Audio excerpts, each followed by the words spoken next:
Hi friends, Sahakari race പ്ലസിൻ്റെ പുതിയൊരു സെക്ഷനിലേക്ക് എല്ലാ സുഹൃത്തുക്കൾക്കും സ്വാഗതം. അപ്പോൾ നമ്മളിന്ന് നോക്കാൻ പോകുന്നത് ഹിസ്റ്ററിയിലെ first war of Indian independence അഥവാ റിവോൾട്ട് ഓഫ് 1857 എന്ന ടോപ്പിക്കാണ്. അല്ലേ, ഇന്ത്യൻ ഹിസ്റ്ററി എടുത്തു കഴിഞ്ഞാൽ വളരെ ഇമ്പോർട്ടൻ്റ് ആയിട്ടുള്ള ഒരു വസ്തുതയാണ് 1857 റിവോൾട്ട് എന്ന് പറയുന്നത്. അപ്പോൾ നമുക്ക് ക്ലാസ്സിലേക്ക് പോയാലോ. അപ്പം 1857 റിവോൾട്ട് ഉണ്ടാവാൻ ഒരുപാട് കാരണങ്ങളുണ്ട്. അതായത് വിദേശ ചൂഷണം എന്ന് പറഞ്ഞാൽ 1600കളിൽ കച്ചവടത്തിനായിട്ട് വന്ന ഈസ്റ്റ് ഇന്ത്യ കമ്പനി പിന്നീട് പല മാർഗങ്ങളിലൂടെ നമ്മളെ കീഴടക്കുന്നതാണ് നമ്മൾ കണ്ടത്. വളരെ താമസിയാതെ തന്നെ അവരുടെ ഒരു കോളനിയാക്കി ഇന്ത്യയെ മാറ്റാൻ ബ്രിട്ടീഷുകാർക്ക് കഴിഞ്ഞു എന്ന് പറയുന്നതായിരിക്കും സത്യം. അവരുടെ പുതിയ വ്യാവസായിക നയങ്ങൾ, ചൂഷണങ്ങൾ, ഇതിൽ പിന്നെ കുറേ നിയമങ്ങൾ, ഇതിലെല്ലാം എന്ത് സംഭവിച്ചു എന്ന് വെച്ചാൽ ഇന്ത്യൻ ജനത പൊറുതിമുട്ടി. അതായത് അത്രത്തോളം ഇന്ത്യയുടെ നാശത്തിലേക്കാണ് നയിച്ചുകൊണ്ടിരുന്നത് ഇൻ ഓൾ മീൻസ്. ഓക്കെ, അപ്പം അതിലേക്ക് ഒരുപാട് നിയമങ്ങൾ കാരണമായി. ഇവിടുത്തുള്ള പെസൻസ്, അതുപോലെ തന്നെ ലേബറേഴ്സ്, അതുപോലെ തന്നെ ഈവൻ സിപ്പായിസ് എന്ന് പറയുന്നത് ഇന്ത്യൻ സോൾജേഴ്സ് ആണ്. ബ്രിട്ടീഷ് ആർമിയിൽ വർക്ക് ചെയ്യുന്ന ഇന്ത്യൻ സോൾജേഴ്സിനെയാണ് സിപ്പായിസ് എന്ന് പറയുന്നത്. അതുപോലെ ഇവിടുത്തെ റൂളേഴ്സ് എല്ലാവരും, ലാൻഡ് ലോഡ്സ്, അങ്ങനെ എല്ലാ ഇന്ത്യൻ സൊസൈറ്റിയിലെ എല്ലാ മേഖലയിൽപ്പെട്ട ആളുകൾക്കും ഇവരുടെ ചൂഷണം സഹിക്കുന്നതിനും അപ്പുറമായി. അപ്പം അതാണ് 1857 എന്ന ഒരു വിപ്ലവത്തിലേക്ക് നയിക്കാൻ ഇടയായത്. ഓക്കെ, അപ്പം important acts before the revolt എന്ന് പറഞ്ഞാൽ 1857 അല്ലെ, റിവോൾട്ട് നടക്കുന്നതിന് മുന്നായിട്ട് ഒരുപാട് നിയമങ്ങൾ ഇവർ കൊണ്ടുവന്നു. അതിൽ ഏറ്റവും കുറച്ച് ഇമ്പോർട്ടൻ്റ് നിയമങ്ങൾ നമുക്ക് നോക്കാം. ഒന്ന്, religious disabilities act 1850, doctrine of lapse 1848, post office act 1854, Hindu widow remarriage act 1856, general service enlistment act 1856. അപ്പം ഈ നിയമങ്ങളെല്ലാം ബ്രിട്ടീഷുകാർ ഇന്ത്യയിൽ നടപ്പിലാക്കിയ നിയമങ്ങളാണ്. ഇതിൻ്റെ എല്ലാം ആഫ്റ്റർ എഫക്റ്റ് ഓണം എന്നാണ് 1857 ആ വിപ്ലവത്തിന് കാരണമായത്. അതിൽ വളരെ ഇമ്പോർട്ടൻ്റ് ആയിട്ടുള്ള ഒരു പങ്ക് വഹിക്കുന്നതാണ് ഡോക്ട്രിൻ ഓഫ് ലാപ്സ് 1848 എന്ന് പറയുന്നത്. വിശദമായിട്ട് നമുക്ക് നോക്കാം. അങ്ങനെ 1857 ആ വിപ്ലവം പൊട്ടിപ്പുറപ്പെടുകയാണ്. നമ്മൾ ക്ലാസ്സിലേക്ക് പോവുകയാണ്. India's first freedom struggle known as revolt of 1857. ഇന്ത്യയുടെ ആദ്യത്തെ സ്വതന്ത്ര സ്ട്രഗിൾ അല്ലെ, ഫ്രീഡം സ്ട്രഗിൾ ആണ് എന്തായി അറിയപ്പെടുന്നത്? റിവോൾട്ട് ഓഫ് 1857 എന്ന് അറിയപ്പെടുന്നത്. അപ്പം റിവോൾട്ട് ഓഫ് 1857 അല്ലെ, ഈ പ്രതിഷേധം, ഈ വിപ്ലവം അല്ലെ, ഈ സിപ്പായി മ്യൂട്ടിനി. അപ്പം ഇത് റിവോൾട്ട് ഓഫ് 1857 അറിയപ്പെടുന്ന മറ്റ് രണ്ട് പേരുകളാണ് സിപ്പായി മ്യൂട്ടിനി അഥവാ first war of Indian independence. അപ്പൊ first war of Indian independence, ഇന്ത്യയുടെ ഒന്നാം സ്വാതന്ത്ര്യ സമരം, അല്ലെങ്കിൽ സിപ്പായി മ്യൂട്ടിനി, ശിപ്പായി ലഹള എന്നറിയപ്പെടുന്ന ശിപ്പായി മ്യൂട്ടിനി, അല്ലെങ്കിൽ ഇന്ത്യയുടെ തന്നെ ഫസ്റ്റ് ഫ്രീഡം സ്ട്രഗിൾ എന്ന് എല്ലാം അറിയപ്പെടുന്നത് റിവോൾട്ട് ഓഫ് 1857 ആണ്.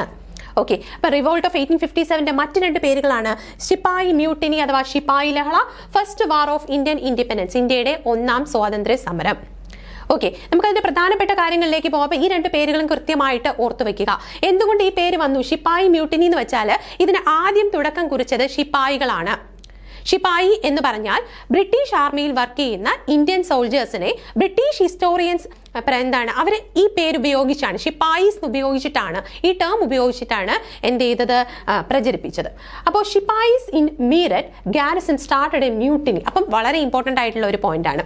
അപ്പം ഇവർ എന്താണടാ ശിപ്പായി മ്യൂട്ടിനി, അതായത് ഒരു വിപ്ലവമായിട്ട് പൊട്ടിപ്പുറപ്പെട്ടത് എന്ന് ചോദിച്ചാൽ, അത് കൃത്യമായിട്ടൊരു ഡേറ്റ് ചോദിച്ചാൽ അത് മെയ് 10, 1857. അപ്പം ശിപ്പായി മ്യൂട്ടിനി എവിടെ?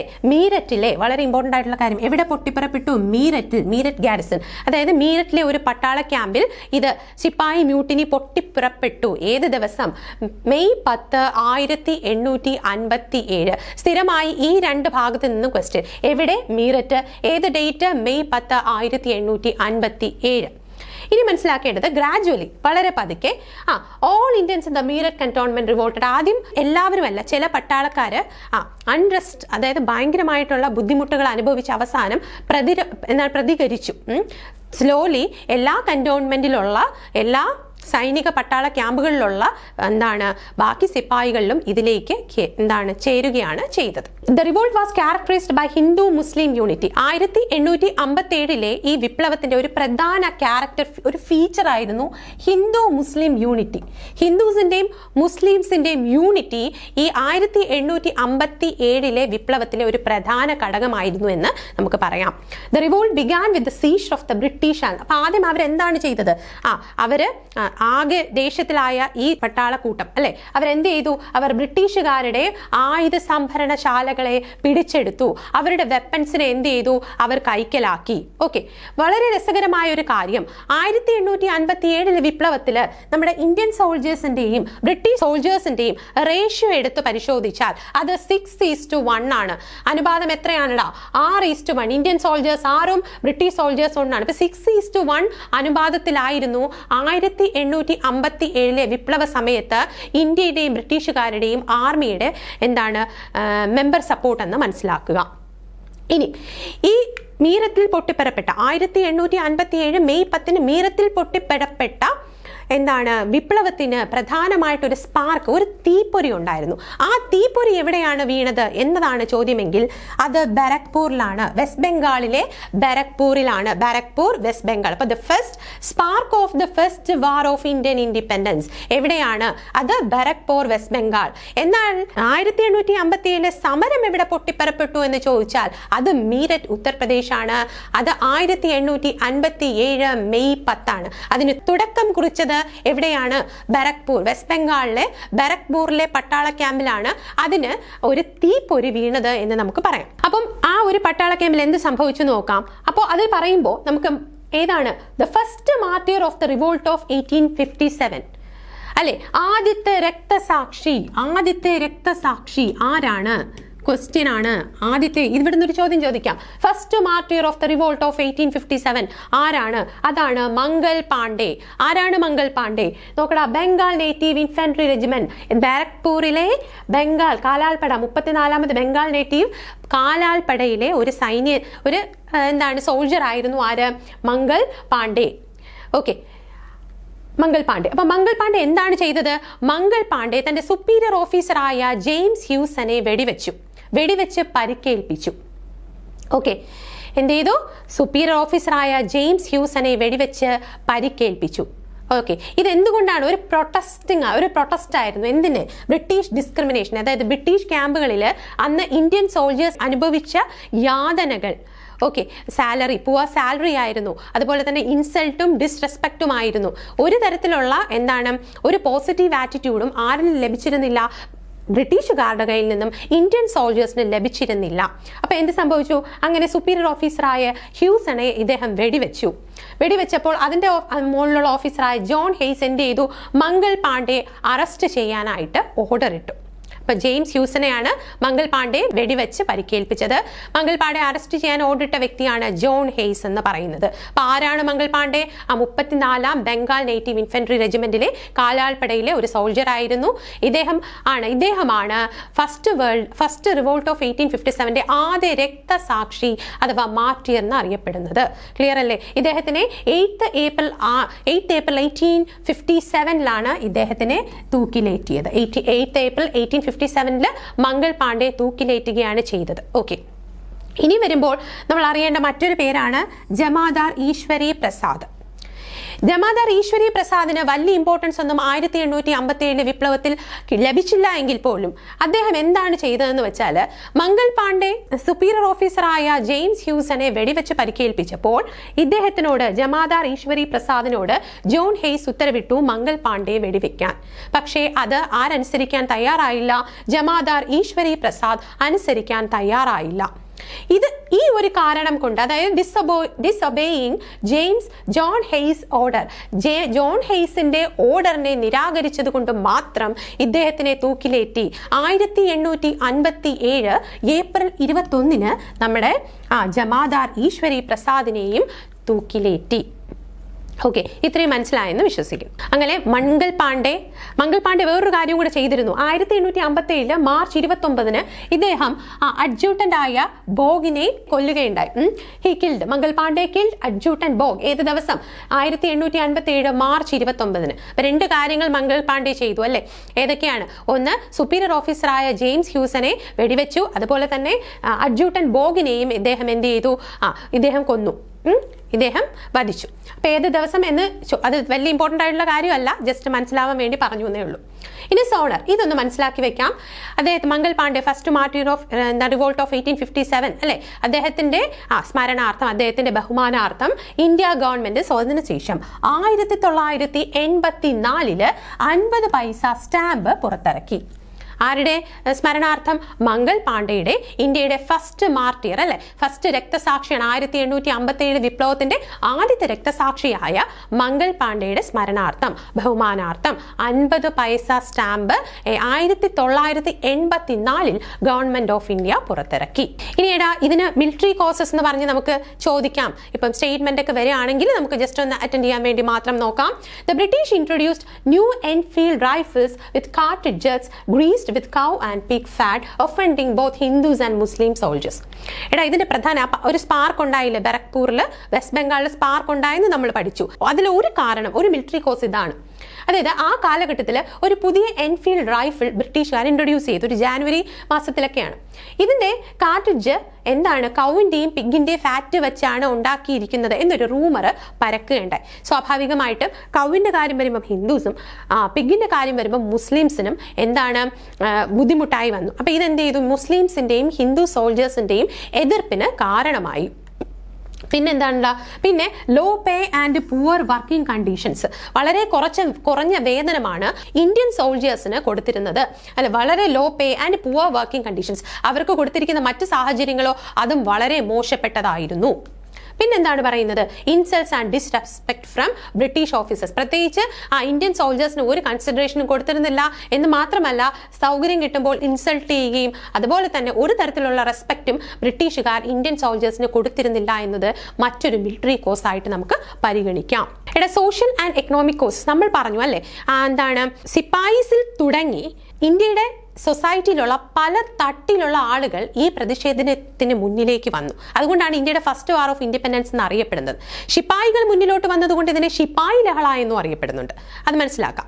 ഓക്കെ, നമ്മൾ മനസ്സിലാക്കേണ്ട വേറൊരു കാര്യം എന്ന് പറയുന്നത്, ഈ 1857 ആ കാലഘട്ടത്തിൽ ഈസ്റ്റ് ഇന്ത്യ കമ്പനിയുടെ കൺട്രോളിലായിരുന്നു ഇന്ത്യൻ ഉപഭൂഖണ്ഡത്തിന്റെ 63% അവരുടെ ഡയറക്റ്റ് കൺട്രോളിലായിരുന്നു. ബാക്കി ഭാഗത്തും അവരുടെ ഒരു കൺട്രോൾ ഉണ്ടായിരുന്നു എന്ന് മനസ്സിലാക്കണം. അപ്പം കച്ചവടത്തിന് വന്ന ഈസ്റ്റ് ഇന്ത്യ കമ്പനി ഇപ്പോൾ നമ്മളെ ഒരു കോളനിയാക്കി നമ്മളെ ഭരിക്കുന്നു, നമുക്കെതിരെ നിയമങ്ങൾ ഉണ്ടാക്കുന്നു. അതാണ് നമ്മൾ കാണുന്നത്. അപ്പോൾ തീർച്ചയായിട്ടും നമ്മൾ എന്ത് ചെയ്യും? പ്രതികരിക്കും. അതിനുള്ള സോഷ്യൽ ആൻഡ് എക്കണോമിക് കോസസ്, സാമൂഹ്യവും സാമ്പത്തികമായിട്ടുള്ള കാരണങ്ങൾ അല്ലെ. നമ്മൾ എന്താണ് പറഞ്ഞത്? 63% ഈസ്റ്റ് ഇന്ത്യ കമ്പനിയുടെ കയ്യിലായിരുന്നു ഇന്ത്യൻ ഉപഭൂഖണ്ഡത്തിന്റെ. മനസ്സിലാക്കാം. അത് ബാക്കിയുള്ളത് ഇൻഡയറക്റ്റ് ആയിട്ടോ അവരുടെ കൺട്രോളിൽ തന്നെയായിരുന്നു. അപ്പം അതൊരു വലിയ പ്രശ്നമായിരുന്നു അല്ലെ. നമ്മുടെ 1600കളിൽ കച്ചവടത്തിന് വന്ന ആളുകൾ 1857 ആയപ്പോൾ ഇന്ത്യയിൽ നിയമങ്ങൾ ഇറക്കുന്നു, ഇന്ത്യക്കാരെ ഭരിക്കുന്നു, ഇന്ത്യ വെറും അവരുടെ ഒരു കോളനി ആയിട്ട് മാത്രം കൺസിഡർ ചെയ്യുന്നു. അപ്പം ഇതാണ് സാമൂഹ്യവും സാമ്പത്തികമായിട്ടുള്ള പ്രശ്നങ്ങളിലേക്ക് നയിച്ചത്. അപ്പൊ ഡിസ്കണ്ടന്റ് അമംഗ് സിപ്പായ്സ് മീൻസ് ഈ ബ്രിട്ടീഷ് പോളിസികളെല്ലാം ഇന്ത്യൻ നമ്മുടെ പരമ്പര വിശ്വാസങ്ങളെയും അതുപോലെ പരമ്പരമായിട്ട് നമ്മൾ ഫോളോ ചെയ്തു പോകുന്ന കാര്യങ്ങൾക്കും എതിരായിരുന്നു. അത് തീർച്ചയായിട്ടും ഇന്ത്യൻ സിപ്പായിസിന് പറഞ്ഞു കൊടുക്കാൻ പറ്റുന്ന ഒരു കാര്യമായിരുന്നോ? അല്ലായിരുന്നു. രണ്ടാമത്തെ കാര്യം, സഫറിങ്സ് ഓഫ് പെസൻസ്. എന്തൊക്കെ കാരണങ്ങൾ കൊണ്ട്? ഹൈ ടാക്സേഷൻ, ടാക്സ് റേറ്റ് എന്ന് പറയുന്നത് നല്ല കൂടുതലായിരുന്നു. എക്കണോമിക്സ് എക്സ്പ്ലോയിറ്റേഷൻ, സാമ്പത്തിക ചൂഷണം. ഈ രണ്ട് കാരണങ്ങൾ കൊണ്ട് ആര് കഷ്ടപ്പെട്ടു? നമ്മുടെ പെസൻസ് ഒരുപാട് കഷ്ടപ്പെട്ടു അല്ലെ. ദാരിദ്ര്യം അതൊരു വലിയ പ്രശ്നമായി മാറിക്കൊണ്ടിരുന്ന ഒരു കാലഘട്ടം. അടുത്തത് പോവർട്ടി ഓഫ് ആർട്ടിസൻസ് അല്ലെ. ആർട്ടിസൻസിന്റെ അവരെന്താണ് പുതിയ വ്യാവസായിക നയങ്ങൾ ഇവർ ഇൻട്രൊഡ്യൂസ് ചെയ്യും. അങ്ങനെ ഇൻട്രൊഡ്യൂസ് ചെയ്യുമ്പോൾ എന്ത് സംഭവിക്കും? നമ്മുടെ ആർട്ടിസൻസ് അതിനെ മെറ്റ് ചെയ്യാൻ പറ്റാണ്ട്, അതിനെ അക്സെപ്റ്റ് ചെയ്യാൻ പറ്റാണ്ട് അവരെ ഭയങ്കര ബുദ്ധിമുട്ടിലേക്കും പിന്നെ ദാരിദ്ര്യത്തിലേക്കും നയിക്കപ്പെടുന്ന ഒരു അവസ്ഥ. നമ്മുടെ നെയ്ത്ത് അതുപോലെ ക്രാഫ്റ്റ് ഇതെല്ലാം കംപ്ലീറ്റ് ആയിട്ട് നശിച്ചു പോകുന്ന ഒരു അവസ്ഥയിലേക്കാണ് ബ്രിട്ടീഷുകാരുടെ പുതിയ വ്യാവസായിക നയങ്ങൾ വഴിവെച്ചത് എന്ന് നമുക്ക് പറയാതിരിക്കാൻ സാധിക്കില്ല. അടുത്ത അടുത്തത് problems faced by Indian kings including annexation of their territories ഉണ്ട്. നമ്മൾ നേരത്തെ പറഞ്ഞ ഒരു സംഭവമാണല്ലേ ഡോക്ട്രിൻ ഓഫ് ലാപ്സ്. അപ്പൊ ഡോക്ട്രിൻ ഓഫ് ലാപ്സ് എന്ന റൂൾ കൊണ്ടുവന്നത് ബ്രിട്ടീഷുകാരാണ്. അപ്പൊ ഇത് എന്ത് സംഭവിച്ചു? ഇന്ത്യൻ കിങ്സ്, ഇന്ത്യയിലെ റൂളേഴ്സിന് അത് അനക്സേഷൻ എന്ന് വെച്ചാൽ അവരുടെ ഒരു സാമ്രാജ്യം കെട്ടിപ്പടുക്കുന്നതിന്റെ ഭാഗമായിട്ട് ഇന്ത്യയിൽ നടപ്പിലാക്കിയ ഒരു പുതിയ നിയമമാണ് ഡോക്ട്രിൻ ഓഫ് ലാപ്സ് എന്ന് പറയുന്നത്. അപ്പൊ അനക്സേഷൻ എന്താണ്? അവരുടെ ടെറിട്ടോറിയൽ കൂടി ഇന്ത്യയുടെ പല റൂളേഴ്സിന്റെയും ബൗണ്ടറീസ് ആഡ് അപ്പ് ചെയ്യുക, അവരുടെ രാജാക്കന്മാരെ അധികാരത്തിൽ നിന്നും ഇറക്കിയിട്ട് ആ ഭാഗവും കൂടെ ബ്രിട്ടീഷ് കൺട്രോളിൽ കംപ്ലീറ്റ് ആയിട്ട് കൊണ്ടുവരുന്ന ഒരു അവസ്ഥയാണ് അനക്സേഷൻ എന്ന് പറയുന്നത്. അങ്ങനെ മാറ്റിയെടുക്കുന്ന അവസ്ഥ. അതിനുവേണ്ടി അവർ കൊണ്ടുവന്ന ഒരു നിയമമാണ് ഡോക്ട്രിൻ ഓഫ് ലാപ്സ്. എന്താണ് ഡോക്ട്രിൻ ഓഫ് ലാപ്സ് എന്ന് നമുക്ക് നോക്കാം. ദ ഡോക്ട്രിൻ ഓഫ് ലാപ്സ്, അപ്പം ക്വസ്റ്റ്യൻ മോഡിൽ ചോദിച്ചാൽ ഡോക്ട്രിൻ ഓഫ് ലാപ്സ് ഇൻട്രൊഡ്യൂസ് ചെയ്ത വർഷം ഏതാണ്? 1848. ആരാണ് ഡോക്ട്രിൻ ഓഫ് ലാപ്സ് ഇൻട്രൊഡ്യൂസ് ചെയ്തത്? അന്നത്തെ ഗവർണർ ജനറൽ ആയിരുന്ന ലോർഡ് ഡൽഹൌസി ആയിരുന്നു. 1848 മുതൽ 1856 വരെ ഇന്ത്യയിലെ ഗവർണർ ജനറൽ ആയിരുന്ന ഡൽഹൌസി കൊണ്ടുവന്ന ഒരു നിയമമാണ് doctrine of lapse. Doctrine of lapse കൊണ്ടുവന്ന വർഷം വളരെ ഇമ്പോർട്ടൻ്റ് ആണ്. അതുപോലെ കൊണ്ടുവന്ന വ്യക്തി, അത് ക്വസ്റ്റ്യൻ ആയിട്ട് ചോദിക്കാൻ സാധ്യതയുണ്ട്. ഈ രണ്ട് കാര്യങ്ങളും ആലോചിക്കുക. അടുത്തത് if A ruler died without, എന്താണ് ഡോക്ട്രിൻ ഓഫ് ലാപ്സ്? ഒരു റൂളർ, ഇന്ത്യയിലുള്ള ഒരു റൂളർ മരിക്കുകയാണ്, അദ്ദേഹത്തിന് എന്തില്ല? ഒരു നാച്ചുറൽ അയർ ഇല്ല, അതായത് ഒരു പിൻഗാമി ഇല്ല, മക്കളൊന്നും ഇല്ലാത്തൊരവസ്ഥ. പ്രത്യേകിച്ച് മെയിൽ എന്ന് എടുത്തു പറയുന്നുണ്ട് ചില പുസ്തകങ്ങളിൽ. നാച്ചുറൽ ആയർ, ഒരു പിൻഗാമി ഇല്ലാത്ത അവസ്ഥ. His kingdom would be annexed by the British. എന്ത് ചെയ്യും? അദ്ദേഹത്തിന്റെ കിങ്ഡം ആരെടുക്കും? ബ്രിട്ടീഷുകാരെ സ്വന്തമാക്കുന്ന ഒരു അവസ്ഥയാണ് ഡോക്ട്രിൻ ഓഫ് ലാപ്സിലൂടെ പരിചയപ്പെടുന്നത്. അപ്പൊ എന്താണ്? പിൻഗാമി ഇല്ലാത്ത ഒരു ഇന്ത്യൻ റൂളറിന്റെ അദ്ദേഹത്തിന്റെ പ്രോപ്പർട്ടി കംപ്ലീറ്റും ആരുടെ കൺട്രോളിൽ വരുന്നു? അദ്ദേഹത്തിന്റെ കാലം കഴിയുമ്പോൾ ആ രാജ്യത്തിന്റെ ആ ഭാഗം കംപ്ലീറ്റും ബ്രിട്ടീഷുകാരന്റെ അതോറിറ്റിയിലേക്ക് വരുന്ന ഒരു അവസ്ഥയാണ് ഇതിലൂടെ നമുക്ക് മനസ്സിലാക്കാൻ സാധിക്കുന്നത്. പിന്നെന്ത് മനസ്സിലാക്കാം? The policy prohibited the Indian rulers from adopting A successor without, അത് തന്നെയാണ്, ബ്രിട്ടീഷുകാരുടെ അപ്രൂവൽ ഇല്ലാതെ ഒരു സക്സസറിനെ അഡോപ്റ്റ് ചെയ്യാൻ പോലും ഇന്ത്യൻ റൂളേഴ്സിന് അധികാരമില്ല. ഓക്കെ, അപ്പം ഇതിന്റെ അൾട്ടിമേറ്റ് എയിം എന്താണെടാ? ഇതിന്റെ ultimate aim to expand British territories in India. ബ്രിട്ടീഷുകാർ അവരുടെ അധികാരം, അവരുടെ ടെറിട്ടോറിയൽ ബൗണ്ടറീസ് എക്സ്പാൻഡ് ചെയ്തുകൊണ്ടിരിക്കുകയാണ്. അതായത് ഹോൾ ഇന്ത്യ അവരുടെ കൺട്രോളിൽ വരണം, അല്ലെ? ഒരു ഈസ്റ്റ് ഇന്ത്യ കമ്പനിയുടെ കൺട്രോളിൽ 63% ഉണ്ട്, ബാക്കിയും കൂടി അവരുടെ കൺട്രോളിലാക്കുക എന്നുള്ള അൾട്ടിമേറ്റ് ഉദ്ദേശത്തോടു കൂടിയാണ് ബ്രിട്ടീഷുകാർ ഡോക്ട്രിൻ ഓഫ് ലാപ്സ് എന്ന 1840 ഇൻട്രൊഡ്യൂസ് ചെയ്ത ഈ നയത്തിന്റെ ഉദ്ദേശം. ഓക്കെ, അടുത്തത് ഇതിന്റെ ഭാഗമായിട്ട് ആദ്യമായിട്ട് അനക്സ് ചെയ്യപ്പെട്ട എന്താണ്? ക്വസ്റ്റ്യൻ പോയിന്റ് ഓഫ് വ്യൂവിൽ നോക്കേണ്ട ഏതാണ്? അത് സത്താറയാണ്. അപ്പൊ ആദ്യമായിട്ട് കൂട്ടിച്ചേർത്ത സ്ഥലം ഏതാണ്? അത് സത്താറ. ഏത് വർഷം? 1848. 1848 ഡോക്ട്രിൻ ഓഫ് ലാപ്സ് ക്വസ്റ്റ്യൻ ആണ്. ലോർഡ് ഡൽഹൌസി കൊണ്ടുവന്നു. ആദ്യമായിട്ട് കൂട്ടിച്ചേർത്ത സ്ഥലം ഏതെന്ന് ചോദിച്ചാൽ, ഏത് പ്രിൻസ്ലി സ്റ്റേറ്റ് ആണ് എന്ന് ചോദിച്ചാൽ അത് സത്താറയാണ്. സത്താറ. ലാസ്റ്റ് പ്രിൻസ്ലി സ്റ്റേറ്റ്, ഈ നിയമം വെച്ചിട്ട് അവസാനമായിട്ട് കൂട്ടിച്ചേർത്ത പ്രിൻസ്ലി സ്റ്റേറ്റ് ഏതെന്ന് ചോദിച്ചാൽ അത് ഔദാണ്. 1856. 1856. അപ്പൊ 48 സത്താര ആദ്യത്തത്, അവസാനത്തത് ഔദിൽ 1857. ഇത് കൂടാതെ ഇതിന്റെ ഇടയിലായിട്ട് ജയ്പൂർ ആൻഡ് സാമ്പൽപൂർ 1849, ഉദയ്പൂർ 1852, ഝാൻസി 1853, നാഗ്പൂർ 1854. ഇത് പ്രധാനപ്പെട്ട കുറച്ച് കാര്യങ്ങളും കൂടെ ഒന്ന് ഓർത്തു വെക്കുക. ഇത് രണ്ടും എക്സാം പോയിന്റ് ഓഫ് വ്യൂവിൽ നമുക്ക് നോക്കി വെക്കേണ്ട കാര്യങ്ങളാണ്. സ്റ്റേറ്റ്മെന്റ് വന്നാൽ ചിലപ്പോൾ ഇതിലേതെങ്കിലും തന്നിട്ട് ചോദിക്കാൻ സാധ്യതയുണ്ട്, അപ്പം ഒന്ന് നോട്ട് ചെയ്ത് വെച്ചോളൂ. ഇനി നമ്മൾ 1857 റിവോൾട്ടിലേക്ക് പോവാണ് കേട്ടോ. അപ്പം ഓൾറെഡി നമ്മൾ പറഞ്ഞു കഴിഞ്ഞു എന്നാണ് സ്റ്റാർട്ട് ചെയ്തത്. വളരെ ഇമ്പോർട്ടൻ്റ് ആണ്, ഒരുപാട് ക്വസ്റ്റ്യൻസ് പരീക്ഷയ്ക്ക് ചോദിച്ചിട്ടുണ്ട് ഇതുമായിട്ട് റിലേറ്റ് ചെയ്തത്. എന്നാണ് പൊട്ടിപ്പുറപ്പെട്ടത്? മെയ് 10, 1857. മെയ് 10 മറന്നു പോകരുത്. Revolt of 1857 May 10, 1857. ഇനി എവിടെ പൊട്ടിപ്പുറപ്പെട്ടു? മീററ്റ്, ഉത്തർപ്രദേശിലെ മീററ്റിലാണ് പൊട്ടിപ്പുറപ്പെട്ടത്. ഇതിന് കാരണമായിട്ടുള്ള തീപ്പൊരി വീണതാണ് ബരക്പൂരിലെ വെസ്റ്റ് ബംഗാളിന്റെ ഭാഗമായ ബരക്പൂർ പട്ടാള ക്യാമ്പിൽ. ഇനി ഈ യുപിയുടെ ആദ്യത്തെ പേര് എന്തായിരുന്നു? യുണൈറ്റഡ് പ്രോവിൻസ് എന്നായിരുന്നു ഉത്തർപ്രദേശ് ആദ്യകാലങ്ങളിൽ അറിഞ്ഞിരുന്നത്. അതായത് ബ്രിട്ടീഷ് ഇന്ത്യയുടെ ആ കാലങ്ങളിൽ ഉത്തർപ്രദേശ് അറിഞ്ഞിരുന്ന പേരെന്താണെടാ? യുണൈറ്റഡ് പ്രോവിൻസ് ആയിരുന്നു. അപ്പം ഈ റിവോൾട്ട് ഏറ്റവും കൂടുതൽ സ്പ്രെഡ് ചെയ്തത് എവിടെയെന്ന് ചോദിച്ചിട്ടുണ്ട്. ഇതും ക്വസ്റ്റ്യൻ ചോദിച്ചിട്ടുണ്ട്. ഏറ്റവും കൂടുതൽ ഉത്തർപ്രദേശിലാണ് ഈ റിവോൾട്ട്. 1857 റിവോൾട്ട് ഏറ്റവും കൂടുതൽ സ്പ്രെഡ് ചെയ്തത് എവിടെയാണ്? ഉത്തർപ്രദേശിൽ തന്നെയാണ്. ഇനി ഉത്തർപ്രദേശിലെ മറ്റ് ഭാഗങ്ങൾ, അപ്പം മീററ്റ് നമ്മൾ ഓൾറെഡി പറഞ്ഞു, പൊട്ടിപ്പുറപ്പെട്ടത് മീററ്റിലാണെന്ന് പറഞ്ഞു. കൂടാതെ ഉത്തർപ്രദേശിലെ ലക്നൗ, ഝാൻസി, അലഹബാദ്, മധുര, അലിഗർ ഈ സ്ഥലങ്ങളിലും എന്ത് ചെയ്തു? ഇത് വ്യാപിച്ചു. Revolt began in Meerut, spread. അപ്പം ഇത് കൂടുതൽ ഇതിന്റെ ഇതുണ്ടായത് നോർത്ത് ഇന്ത്യയിലാണ്. സൗത്ത് ഇന്ത്യയിലൊന്നും വലിയ സ്പ്രെഡിംഗ് ഒന്നും ഉണ്ടായിരുന്നില്ല.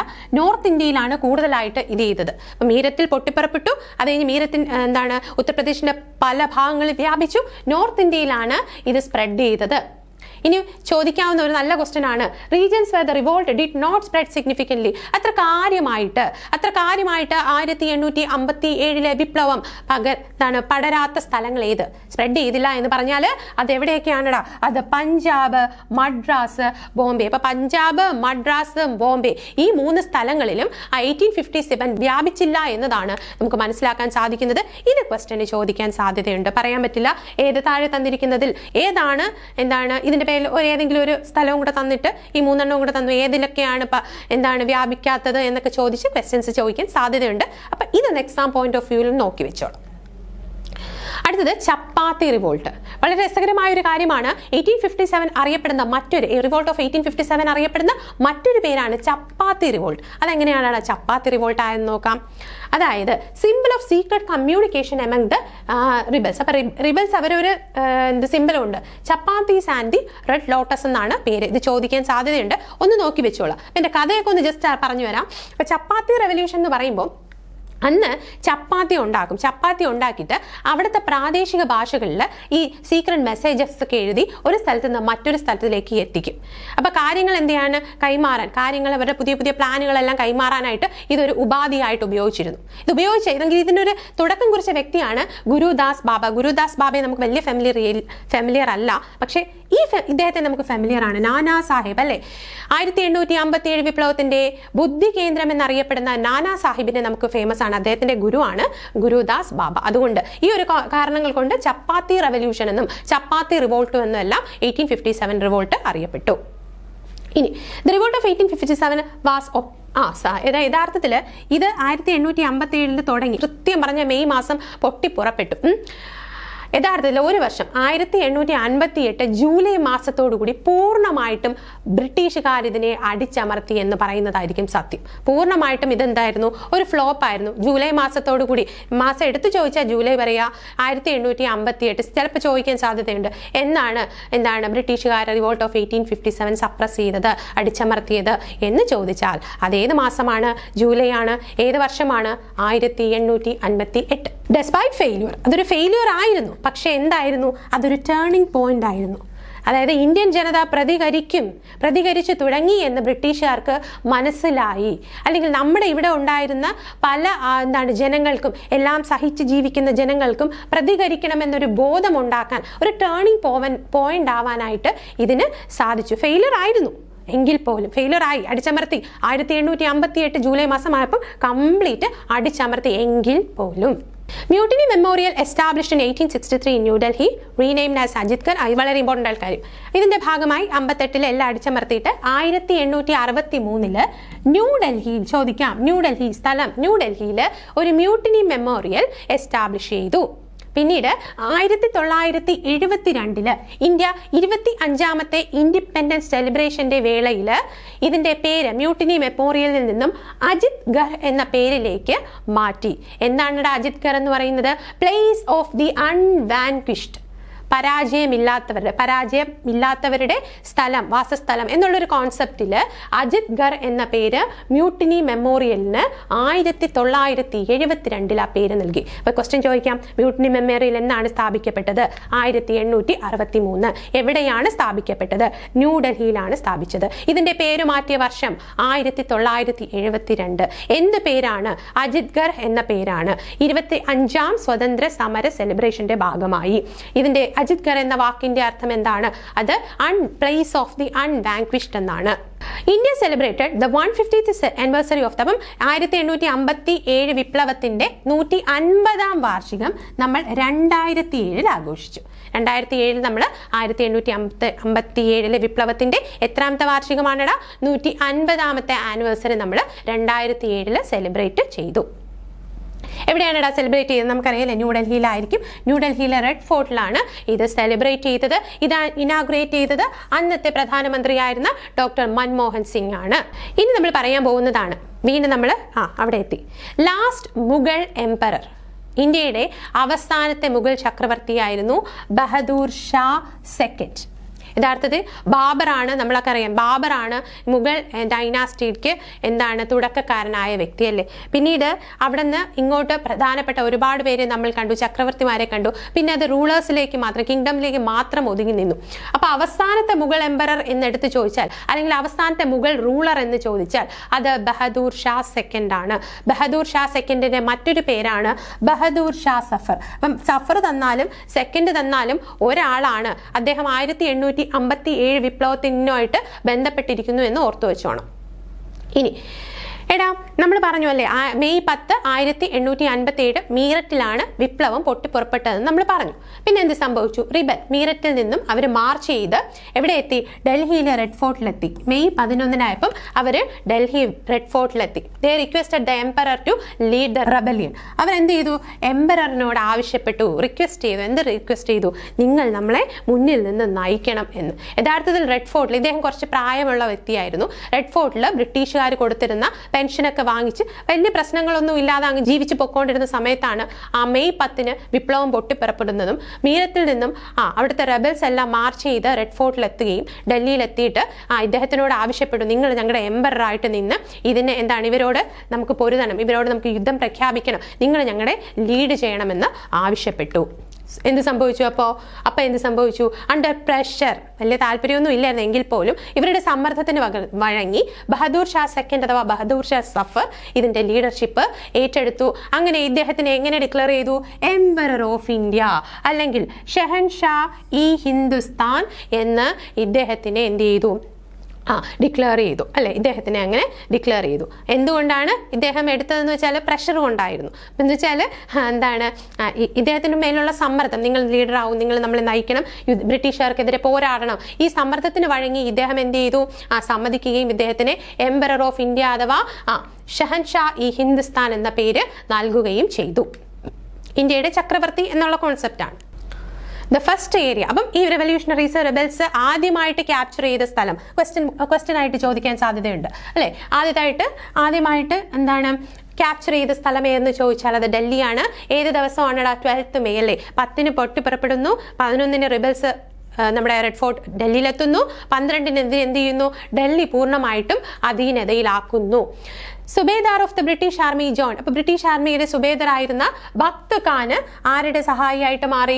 നമ്മുടെ ഭക്ത് ഖാൻ ആരുടെ? ബഹദൂർ ഷായുടെ മെയിൻ ആയിട്ടുള്ള ആർമി ചീഫൊക്കെ ആയിട്ട് അങ്ങ് മാറി. അപ്പം സുബേദാറായിരുന്നു, ബ്രിട്ടീഷ് ആർമിയുടെ സുബേദറായിരുന്ന ഭക്ത് ഖാൻ ബഹദൂർ ഷായുടെ സംഘത്തിലായിട്ട് ജോയിൻ ചെയ്തു.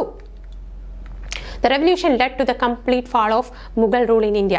മനസ്സിലാക്കേണ്ടത്, അങ്ങനെ നമ്മളെ ഇന്ത്യയുടെ ചക്രവർത്തിയൊക്കെ ആയിട്ട് മുന്നിൽ നിർത്തിയെങ്കിലും പക്ഷേ ഇത് മുഗൾ ഭരണത്തിന്റെ പൂർണ്ണമായ അധപതനത്തിന് കാരണമായി. അതുവരെ പേരിനെങ്കിലും ഒരു മുഗൾ റൂൾ ഉണ്ടായിരുന്നു. റെഡ് ഫോർട്ടിൽ ബ്രിട്ടീഷുകാർ കൊടുക്കുന്ന പെൻഷനൊക്കെ വാങ്ങിച്ച് അങ്ങനെ ജീവിക്കുകയായിരുന്നു പാവം നമ്മുടെ ബഹദൂർ ഷാ സഫർ അല്ലെങ്കിൽ ബഹദൂർ ഷാ സെക്കൻഡ്. പക്ഷേ ഈ ഒരു 1857 എന്നുള്ള വിപ്ലവത്തിന് ശേഷം പൂർണ്ണമായിട്ടും എന്ത് ചെയ്തു? മുഗൾ റൂൾ എന്ന് പറയുന്ന കോൺസെപ്റ്റ് ഇന്ത്യയിൽ നിന്നും തുടച്ചു നീക്കപ്പെട്ടു.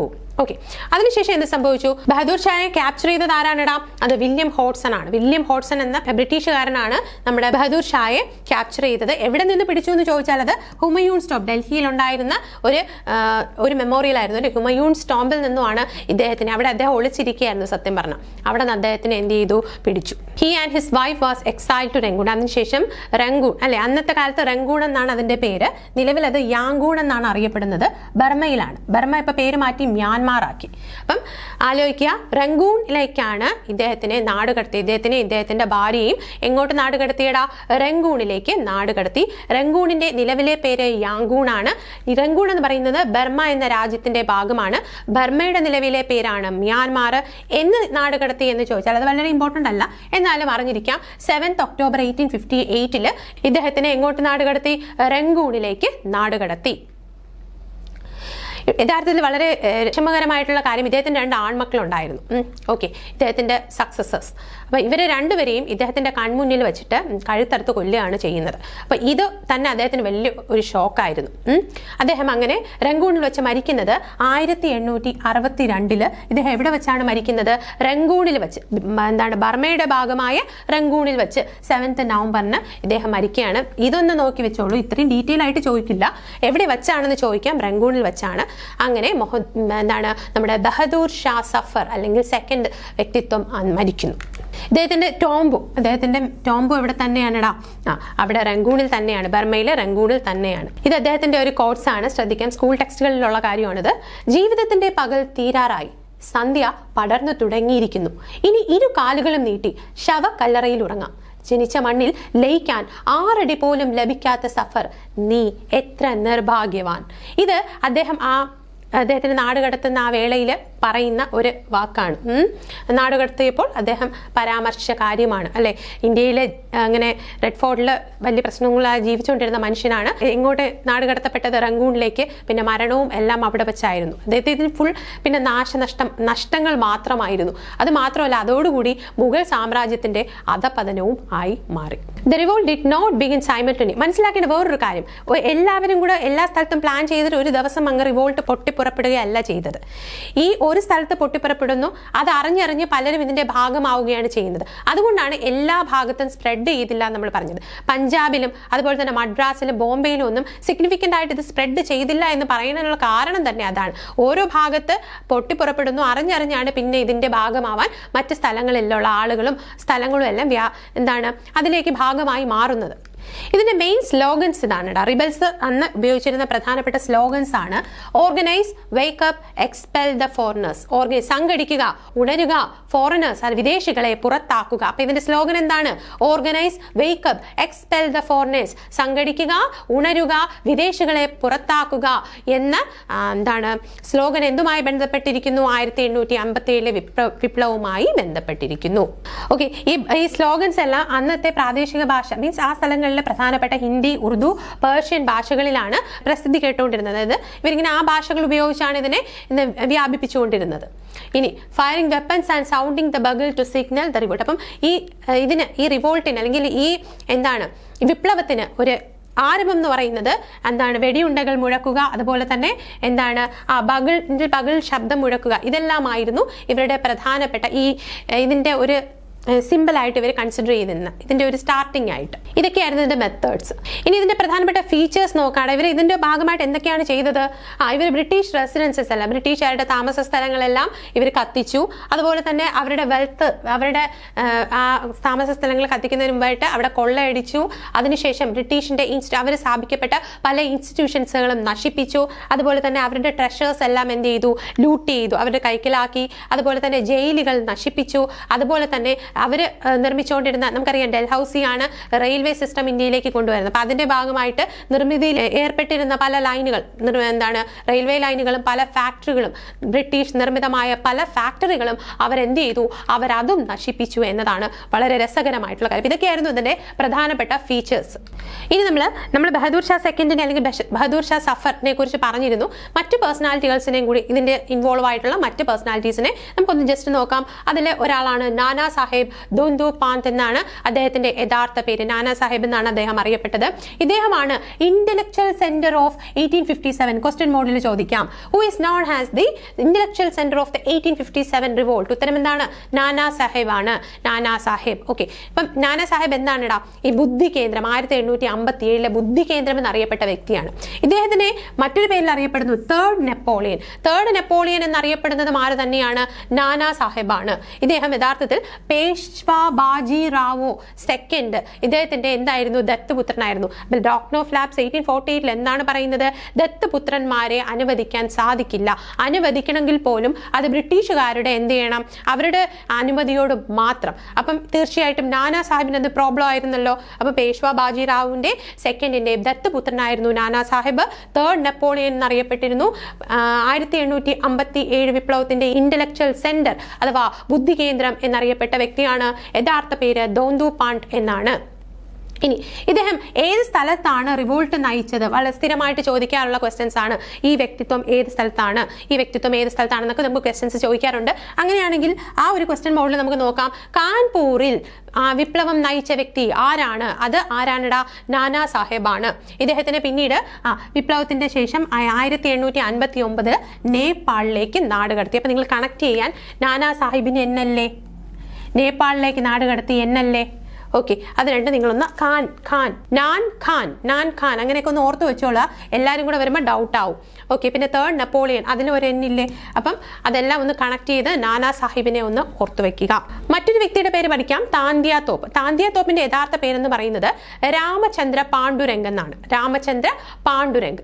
ഇദ്ദേഹത്തിന് വളരെ ഫേമസ് ആയിട്ടുള്ള ഒരു തന്ത്രം, അതായത് യുദ്ധതന്ത്ര മുറയാണ് ഗറില്ല വാർഫെയർ ടാക്ടിക്സ്. നമ്മൾ പഴശ്ശി രാജാവിന്റെ തന്ത്രങ്ങളിൽ ഇത് പറയുന്നുണ്ട്. അതുപോലെ തന്നെ താന്തിയ തോപ്പിന്റെ ഒരു യുദ്ധമുറയാണ് ഗറില്ല വാർ ടാക്ടിക്സ്. കാടുകളിൽ ഒളിഞ്ഞിരുന്നിട്ട് അറ്റാക്ക് ചെയ്യുന്ന രീതിയാണ് ഗറില്ല വാർഫെയർ ടാക്ടിക്സ് എന്ന് പറയുന്നത്. ഇദ്ദേഹം നാനാ സാഹിബിന്റെ ആർമി ചീഫായിരുന്നു. നാനാ സാഹിബിന്റെ തേർഡ് നെപ്പോളിയൻ എന്നറിയപ്പെടുന്ന ദോന്തു പാണ്ട് എന്ന യഥാർത്ഥ പേരുള്ള പേഷ്വാ ബാജിറാവു സെക്കൻഡിന്റെ ദത്തുപുത്രനായ കാൺപൂരിൽ എന്താണ് വിപ്ലവം നയിച്ച നമ്മുടെ ആരാണ്? നാനാ സാഹിബിന്റെ ആർമി ചീഫ് ആരായിരുന്നു? അതായിരുന്നു താന്തിയ തോപ്പ്. ഇനി ഇദ്ദേഹത്തിനെ തോൽപ്പിച്ച വ്യക്തിയാണ് sir Colin Campbell. British army ചീഫായ കോളിൻ ക്യാമ്പൽ ആണ് നമ്മുടെ താന്തിയ തോപ്പിനെ എന്താണ് ഈ വിപ്ലവത്തിൽ എന്താണ് പരാജയപ്പെടുത്തിയത്. പരാജയപ്പെടുത്തിയത് മാത്രമാണോ? ഇല്ല, ഇദ്ദേഹത്തിനെ എക്സിക്യൂട്ട് ചെയ്ത വർഷം ഏതാണടാ? 18 ഏപ്രിൽ 1859 ഇദ്ദേഹത്തിനെ എക്സിക്യൂട്ട് ചെയ്തു. എവിടെ വെച്ച്? ശിവപുരിയിൽ വെച്ചിട്ടാണ് താന്തിയ തോപ്പിനെ എക്സിക്യൂട്ട് ചെയ്തത്. വർഷം ആലോചിക്കുക, 1859 18 ഏപ്രിലാണ്. മധ്യപ്രദേശിലാണ്. ഇദ്ദേഹത്തിന്റെ മെമ്മോറിയൽ ലൊക്കേറ്റ് ചെയ്യുന്നത് എവിടെയെന്ന് ചോദിച്ചാൽ മധ്യപ്രദേശിലെ ശിവപുരിയിൽ തന്നെയാണ്. മധ്യപ്രദേശിലെ ശിവപുരിയിൽ തന്നെയാണ് ഇദ്ദേഹത്തിന്റെ മെമ്മോറിയലും അവിടെ തന്നെയാണ്. അടുത്ത വ്യക്തിത്വത്തിന്റെ പേരാണ് ബീഗം ഹസ്രത് മഹാൾ. ആരാണ് ബീഗം ഹസ്രത് മഹാൾ? ബീഗം ഹസ്രത് മഹാൾ അവധിലെ റൂളർ ആയിരുന്ന വാജിദ് അലി ഷായുടെ ഭാര്യയായിരുന്നു. പത്നിയായിരുന്നു. Begum Hazrat Mahal. After her husband. അപ്പൊ വാജിദ് ഷാ എങ്ങോട്ട് നാട് കടത്തിയടാ? കൽക്കട്ടയിലേക്ക് ബ്രിട്ടീഷുകാർ നാട് കടത്തി. സ്വാഭാവികമായിട്ടും എന്താണ്? ധീരയായിട്ടുള്ള നമ്മുടെ ബീഗം ഹസ്രത് മഹാൾ ബ്രിട്ടീഷുകാരെ നേരിടാൻ ഇറങ്ങി അല്ലെ. അവധിനെ റെപ്രസെന്റ് ചെയ്താണ് 1856 ഓക്കെ, അത് ആലോചിക്കാം. ഇനി ഈ വാജിദ് അലി ഷായുടെ പുത്രനായ ബർജിസ് ഖാദർ ആയിരുന്നു. ബർജിസ് ഖാദറിനെ ബ്രിട്ടീഷുകാർ യഥാർത്ഥത്തിൽ നാട് കടത്തിയിരുന്നു. ഇദ്ദേഹത്തിനെയാണ്, ബർജിസ് ഖാദറിനെയാണ് നമ്മുടെ റിബൽസ് ലക്നൌവിൽ എന്ത് ചെയ്തത്? നവാബായിട്ട് അംഗീകരിച്ചത്. അപ്പം നമ്മുടെ റിബൽസ് ഉണ്ടല്ലോ, റിബൽസ് ബർജിസ് ഖാദറിനെ എവിടെ? ലക്നൌവിന്റെ നവാബായിട്ടാണ് അംഗീകരിച്ചിരുന്നത്. അപ്പം അവധിലെ റൂളറായിരുന്ന വാജിദ് അലി ഷായെ കൽക്കട്ടയിലേക്ക് ബ്രിട്ടീഷുകാർ നാടുകടത്തി. ആ കാരണം കൊണ്ടാണ് ബീഗം ഹസ്രത് മഹാൾ, അതെ വാജിദ് അലി ഷായുടെ പത്നിയായ ബീഗം ഹസ്രത് മഹാൾ ഇതിലേക്ക് വരുന്നത്. ഏത് സ്ഥലം എന്ന് ചോദിച്ചാൽ അവധാണ്. വർഷം 1856. ഇനി അവധിനെ കുറിച്ച് ലോർഡ് ഡൽഹൌസി പറഞ്ഞ ഒരു കോട്ടാണിത്. A cherry that will drop into our mouth one day. തീർച്ചയായിട്ടും നമ്മുടെ വായിൽ തിരിച്ചു വരുന്ന ഒരു പഴം തന്നെയാണ് ലെവിൽ. ഒരു ദിവസം ഇത് നമ്മുടെ വായിൽ തന്നെ എത്തും എന്നുള്ള ഒരു ചിന്തയോടുകൂടി ലോർഡ് ഡൽഹൌസി പരാമർശിച്ചു 1851. അത് ഡേറ്റ് ഒന്നും ഇമ്പോർട്ടൻ്റ് അല്ല, ഇത് ചിലപ്പം ചോദിക്കാം. A cherry that will drop into our mouth one day. ഈ കോട്ട്സ് പറഞ്ഞത് ആരാണടാ? ഇത് ഡൽഹൌസിയാണ് ഇങ്ങനെ ഒരു പരാമർശം നടത്തിയത്. ഇനി വളരെ പ്രശസ്തയായ നമ്മുടെ എല്ലാം ഫേവറേറ്റ് ആയിരുന്നു, നമ്മുടെ കുട്ടിക്കാലത്തെല്ലാം റാണി ലക്ഷ്മി ഭായി എന്ന് കേൾക്കുമ്പോൾ തന്നെ നമുക്ക് ഭയങ്കര ഇഷ്ടമുള്ള ഒരു വ്യക്തിത്വമായിരുന്നു അല്ലേ. നമ്മുടെ SS ബുക്ക് ഹിസ്റ്ററി ടെക്സ്റ്റുകളിലെല്ലാം ഇവരുടെ പിക്ചേഴ്സ് ആയാലും ശരി നമുക്ക് വളരെ ഫെമിലിയർ ആയിട്ടുള്ള ഒരു വ്യക്തിയാണ് റാണി ലക്ഷ്മിഭായ്. ഇത് ഈ പ്രഗത്ഭയായ വനിതയെക്കുറിച്ച് സിനിമയൊക്കെ ഇറങ്ങിയിട്ടുണ്ട് ഹിന്ദിയിൽ. അപ്പം നിങ്ങൾക്ക് അതൊക്കെ കാണാം. നല്ലൊരു ഫിലിമാണ്. റാണി ലക്ഷ്മിഭായ് എവിടുത്തെ ലീഡറായിരുന്നു എന്ന് ചോദിച്ചാൽ പ്രധാനമായും ഝാൻസിയുടെ ലീഡറായിരുന്നു. ഇത് എക്സാം പോയിന്റ് ഓഫ് വ്യൂവിൽ പഠിക്കുക. റാണി ലക്ഷ്മിഭായ് എവിടെയായിരുന്നു? ഝാൻസി ആയിരുന്നു. അവരുടെ മറ്റു പേരുകളാണ് മണികർണിക, മനുഭായി, ചബേലി. ഈ പേരുകളിലെല്ലാം അറിയപ്പെടുന്നത് ആര് തന്നെയാണ്? ഝാൻസി റാണിയാണ്. പേരെന്തൊക്കെയാണെടാ? മണികർണിക, മനുഭായി, ചബേലി. ഈ പേരുകളെല്ലാം ആരുടെ തന്നെയാണ്? നമ്മുടെ ഝാൻസി റാണിയുടെ തന്നെയാണ്, റാണി ലക്ഷ്മിഭായിയുടെ. ഓക്കെ, ഇനി ഇദ്ദേഹത്തിന്റെ ഭർത്താവായിരുന്നു ആര്? രാജാ ഗംഗാധർ റാവു. ഓക്കെ, ഇദ്ദേഹമായിരുന്നു ഝാൻസിയിലെ രാജാവ്. ഓക്കെ, നമ്മൾ കണ്ടതാണ്. അവർക്ക് ഒരു കുഞ്ഞുണ്ടാകുന്നു, ആ കുഞ്ഞ് മരിക്കുകയാണ്. ആ ദുഃഖത്തിൽ സഹിക്കാൻ വയ്യാതെ നമ്മുടെ രാജാ ഗംഗാധർ റാവുവും മരിക്കുകയാണ്.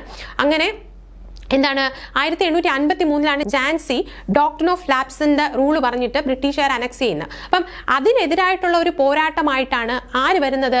1857 റിവോൾട്ടിന്റെ ഭാഗമാവാൻ ആര് വരുന്നത്? നമ്മുടെ റാണി ലക്ഷ്മിഭായി വരുന്നതെന്ന് ഓർക്കുക.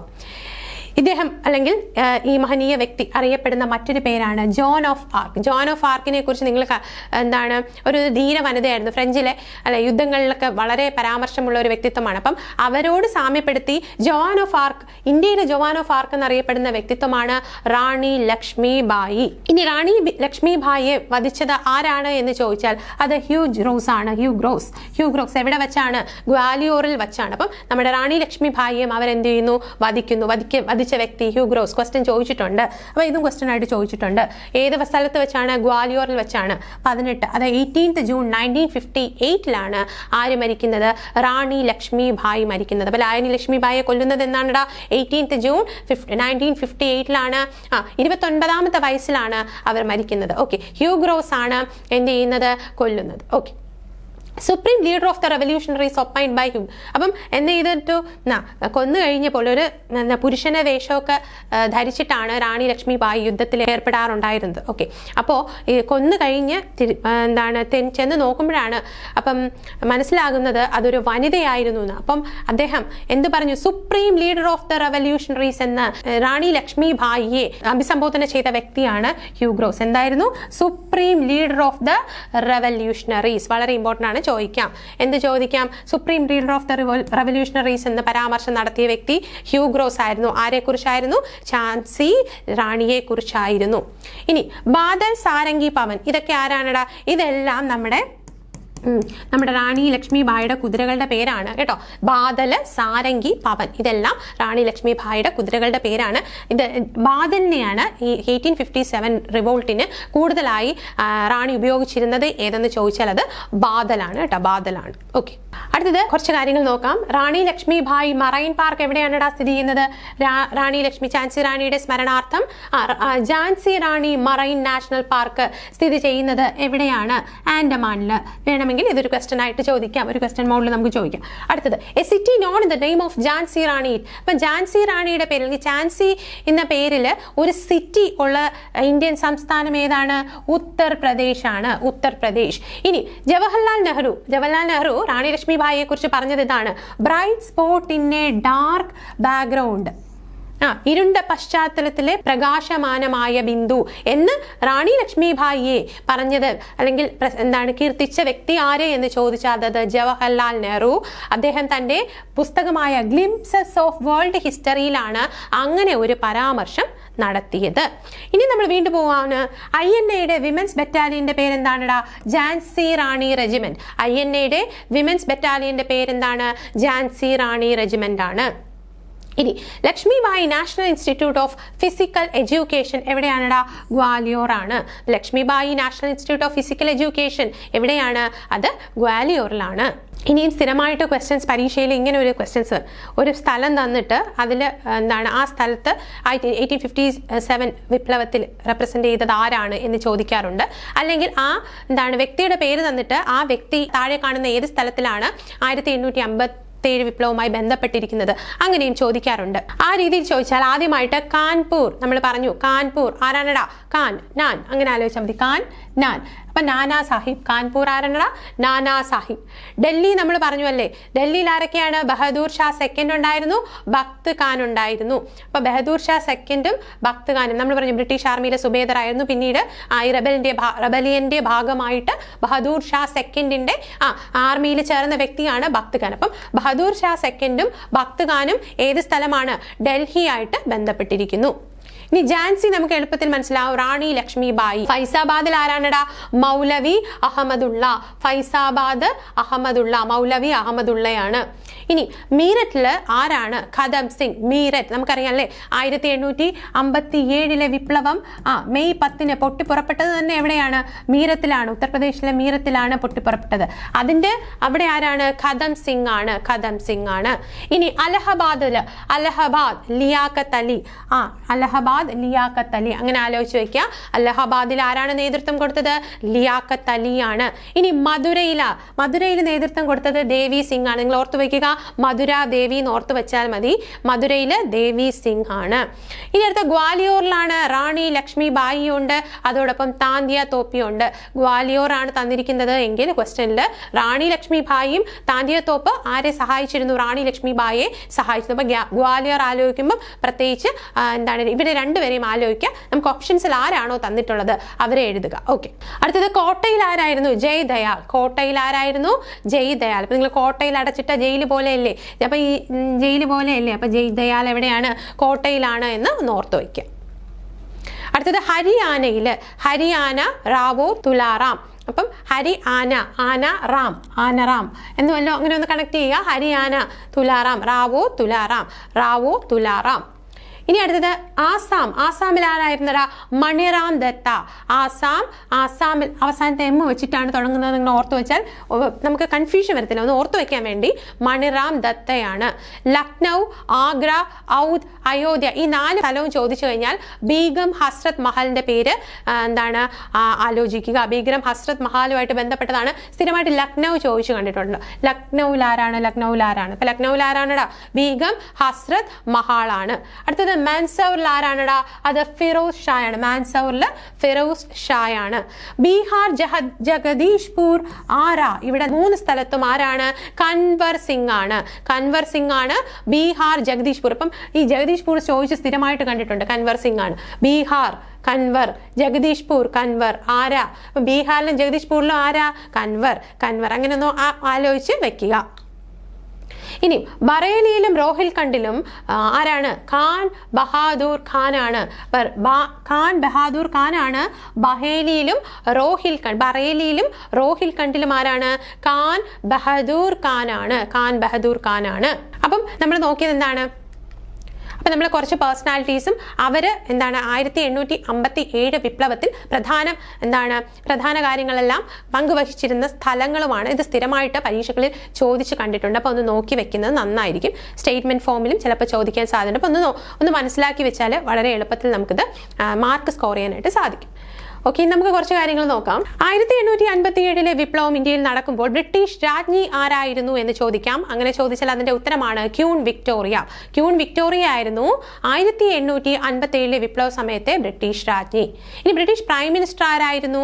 അത് ലോർഡ് പാമസ്റ്റോൺ ആണ് ബ്രിട്ടീഷ് പ്രൈം മിനിസ്റ്റർ ആയിരുന്നത്. ഇനി ആ സമയത്തെ ഇവിടുത്തെ ഗവർണർ ജനറൽ ആരായിരുന്നു? ഈസ്റ്റ് ഇന്ത്യ കമ്പനിയുടെ ഗവർണർ. നമ്മൾ പറഞ്ഞു ഈസ്റ്റ് ഇന്ത്യ കമ്പനിയുടെ ഭരിക്കുന്ന സമയത്താണ് 1857 വിപ്ലവം പൊട്ടിപ്പുറപ്പെടുന്നത്. ആ സമയത്ത് ഗവർണർ ജനറൽ ആരായിരുന്നു? ലോർഡ് കാനിങ് ആയിരുന്നു. അവസാനത്തെ ഗവർണർ ജനറൽ, ഇന്ത്യയുടെ അവസാനത്തെ governor general of India, east India കമ്പനിയുടെ നേതൃത്വത്തിലുള്ള അവസാനത്തെ ഗവർണർ ജനറൽ ആയിരുന്നു ലോർഡ് കാനിങ്. ഇതിനുശേഷം ഈ ഗവർണർ ജനറൽ പദവി എടുത്ത് മാറ്റിയിട്ട് വൈസ്രോയ് ഷിപ്പ് കൊണ്ടുവരികയാണ്. അപ്പൊ ആദ്യത്തെ വൈസ്രോയും ആര് തന്നെയാണ്? അവസാനത്തെ ഗവർണർ ജനറലും ആദ്യത്തെ വൈസ്രോയും ലോർഡ് കാനിങ് ആണ്. ഓക്കെ, പിന്നെ ബ്രിട്ടീഷ് ആർമി ഓഫീസർ ഇൻ ഇന്ത്യയിലുള്ള ബ്രിട്ടീഷ് ആർമി ഓഫീസർ ആരായിരുന്നു? അത് കോളിൻ ക്യാമ്പൽ ആയിരുന്നു. ഇനി നമ്മൾ നേരത്തെ പറഞ്ഞു അല്ലേ, ഫസ്റ്റ് മാർട്ടിയർ മംഗൽ പാണ്ഡെ ആയിരുന്നു. 1857 വിപ്ലവത്തിലെ ആദ്യത്തെ രക്തസാക്ഷി എന്നറിയപ്പെടുന്നത്.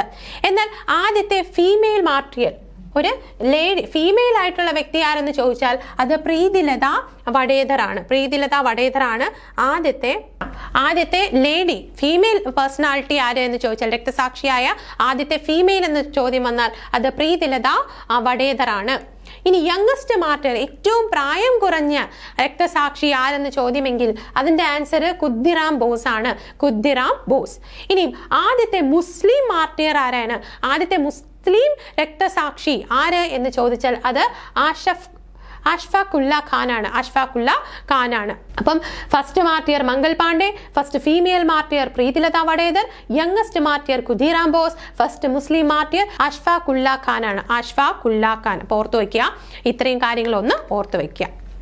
ഇനി അടുത്ത കുറച്ച് കാര്യങ്ങൾ കൂടെ നോക്കാം. British generals who suppress the revolt. അപ്പം നമ്മൾ പറഞ്ഞല്ലോ പല ഭാഗങ്ങളിൽ എന്താണ് ഇത് പൊട്ടിപ്പുറപ്പെട്ടു. അത് പല ഭാഗങ്ങളിൽ പല ആളുകളാണ് ഇതിനെ അടിച്ചമർത്തിയത്. 1800 നമ്മൾ പറഞ്ഞല്ലേ 1858 ജൂലൈയോട് കൂടി പൂർണ്ണമായിട്ടും എന്ത് ചെയ്തു?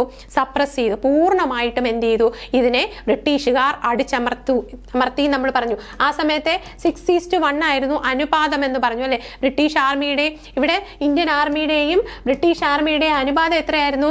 6:1 ആയിരുന്നു. അപ്പോൾ പൂർണ്ണമായിട്ട് അടിച്ചമർത്തിയത് 1858 ജൂലൈ 1. 1857 മെയ് 10 പൊട്ടിപ്പുറപ്പെടുന്നു. 1858 ജൂലൈയിൽ പൂർണ്ണമായിട്ട് ബ്രിട്ടീഷുകാർ അടിച്ചമർത്തുന്നു. അപ്പം അങ്ങനെ അടിച്ചമർത്താൻ നേതൃത്വം കൊടുത്ത ബ്രിട്ടീഷുകാരെ കുറിച്ചാണ് നമ്മൾ നോക്കുന്നത്. British generals who suppress the revolt. ഡൽഹിയിൽ ആരാണടാ? അത് നിക്കോൾസണും ഹഡ്സണും ആണ്. ഡൽഹിയിൽ ആരാണ്?